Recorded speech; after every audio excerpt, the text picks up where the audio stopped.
Okay, we're going to continue our discussion of conic sections. We're on the last one today, which is on parabolas. Go ahead and get some paper out to copy the notes for the next 3 slides. We'll continue our discussion just as we did the other ones, where we'll go over graphing parabolas first, and then we'll go over equations of parabolas and then have a test. So now we're going to cover graphing parabolas.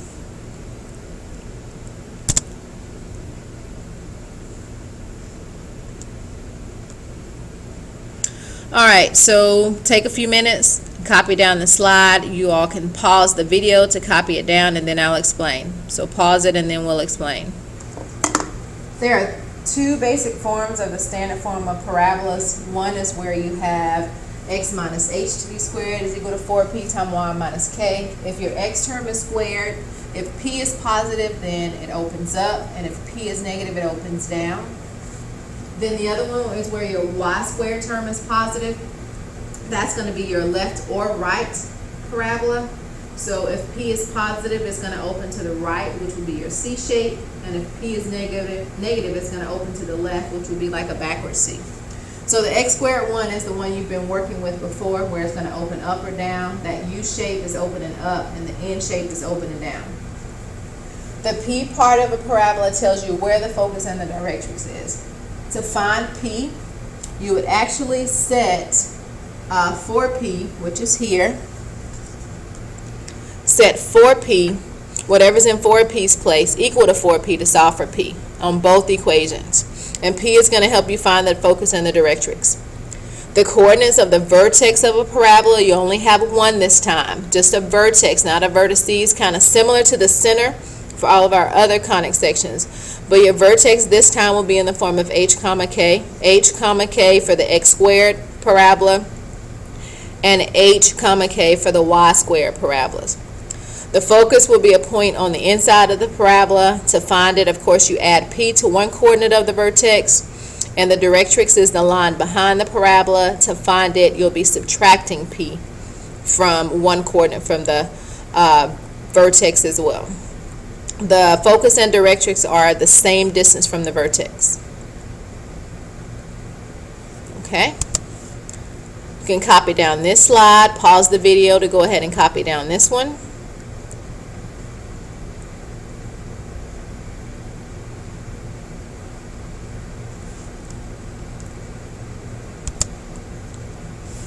Next, go ahead and copy down the slide for graphing parabolas. Go ahead and copy that down, and then we'll go over the steps.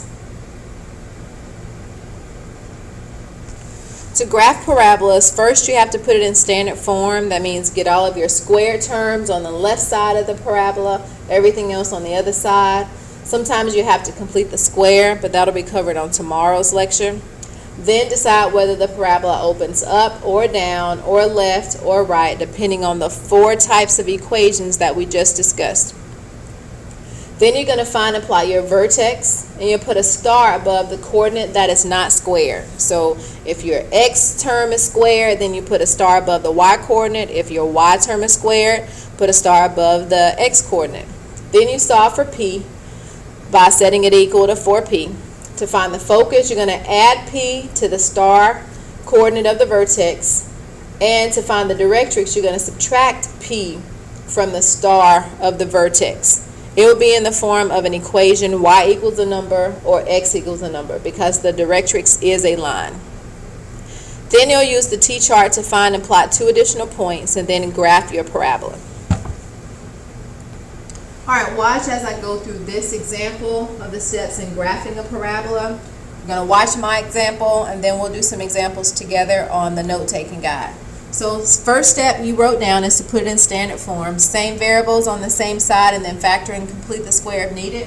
So first I need my x squared on this side by itself, so I'm going to add 8y to both sides. So I'll have x squared equals 8y. Then the next thing it says is decide whether it opens up or down or left or right. My x term is squared, and my y, the value in front of my y, is positive. So this one is going to open up. If you need to, it's going to be a U-shaped parabola. You can kind of sketch what it's going to look like. It's going to open up. All right, then it says I need to plot my vertex. I'll get to that when I'm graphing, but let's go ahead and find P. So to find P, I'm going to set 4P equals to 8 because whatever's in this spot is equal to 4P. So I set it equal to 4P and solve, divide both sides by 4, and P is equal to 2. So I have my standard form, and then I know what my P is, so now it's time to graph. Before I graph, I can go ahead and find my vertex, my focus, as well as my directrix. There was no H and K, so my vertex for this particular parabola is at 0, 0. My X term was the one that was squared, so I'm going to put a star above my Y term.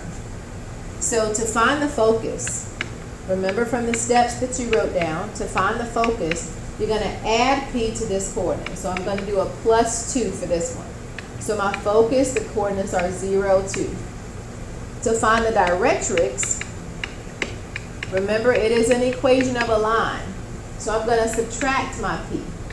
That's where those numbers come from. So I'm going to subtract 2 from that coordinate. It's in the Y. So I'll have Y equals -2 for my directrix. All right, so now we are ready to graph. All right, let's continue graphing. So we found the vertex to be 0, 0 on the same equation that we had before. And now we have to graph it with our focus. The equation was x squared equals 8y. So I found my vertex to be 0, 0, the focus to be 0, 2, and the directrix to be y is equal to -2.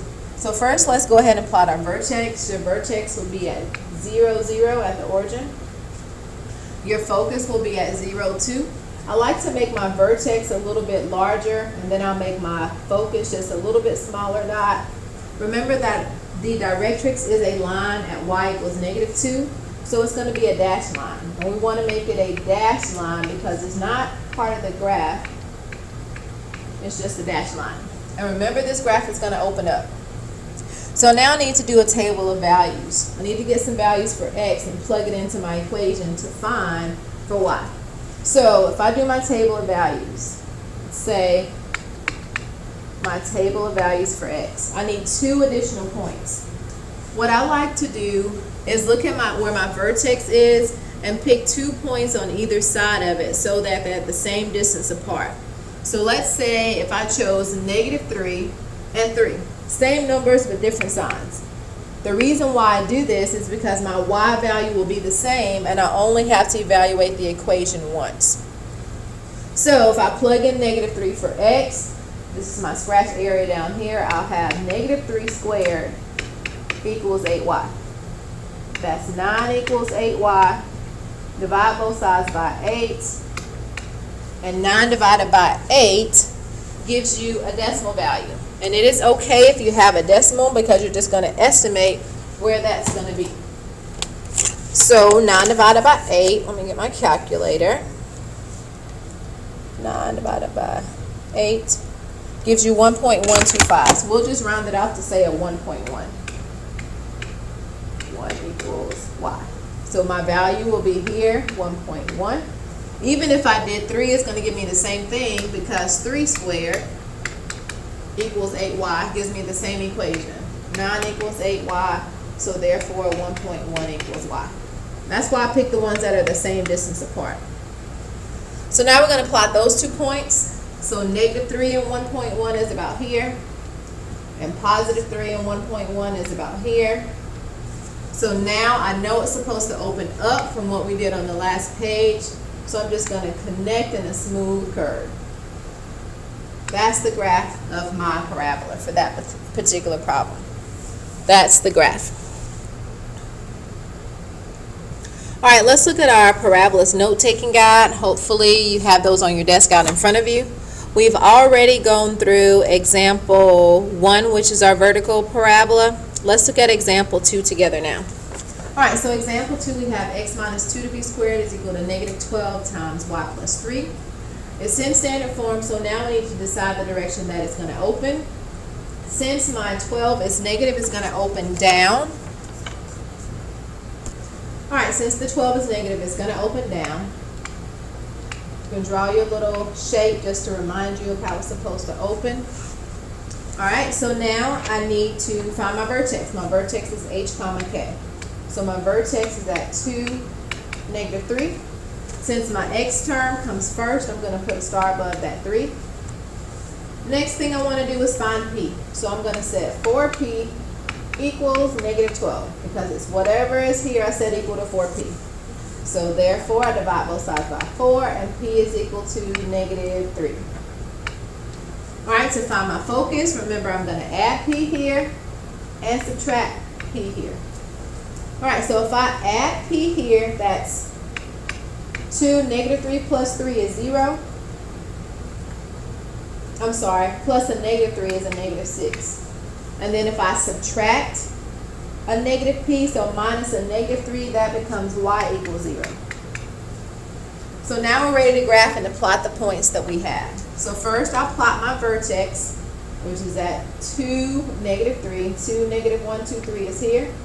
Remember, I'm going to make that dot a little bit bigger because it is my vertex.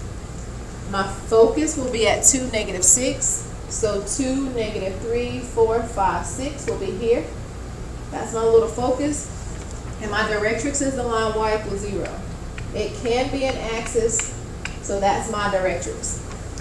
Now I need to get 2 additional points. 2 additional points. So I do my table of values. I'm going to give x some values. I'm just going to pick negative 1, which is on this side, on the left side of my vertex, and I'll pick 5, which is also on the left side, on the right side. So negative 1 is here, and then 5 is there. I plug it in to my equation. So once I plug it in, I'm going to use this area as my scratch work. I'll have negative 1 minus 2 to be squared equals negative 12 times y plus 3. And we solve that equation just like we normally would. And once I solve, I'll get a negative 3.75 equals y. So that negative 3.75 goes there. If I do 5 the same way, I'll get a negative 3.75. Plot those 2 points. So negative 1 and 3.75 are negative 3.75.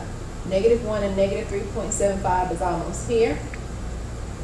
And then a negative 5, negative 1, 2, 3, 4, 5, and negative 3.75 is here. Negative 1, 2, 3, 4. Didn't go over quite far enough. Let me erase there.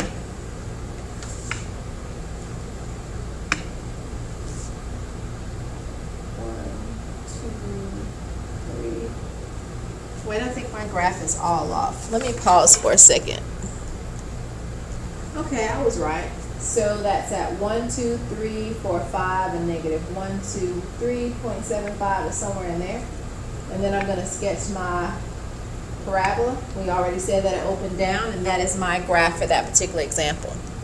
I know I kind of sped through this part of solving because you know how to solve an equation, but all you do is distribute the 12 into both of those and you solve the equation for y. That's regular solving. So I'm going to do one more example and kind of go through it so that we can see where we are. Okay, I'm going to take these last few minutes to look at example 5 that's on your note-taking guide as well. We have a y-squared parabola. It's already in standard form. This is positive, so therefore it's going to open to the right. It opens to the right. So that's positive, so it's going to have a right opening parabola. It's going to open in the C shape. Okay, so now I need to find my vertex. Remember, it is h and then k. So my vertex for this one is at 0, negative 1. My y term is squared. It comes first, so I'm going to put a star above my x because that's where all the work is being done. Then I have to find p. So in order to find p, I set 4p equals 16. P is equal to 4. Add p, subtract p. So when I add 4 here, I'll have 4, negative 1. And when I subtract p, I'll have x equals negative 4. It's a little bit different from my y coordinate. Alright, so now it's time to graph. And I think I'm almost out of time. I may have to do a part B.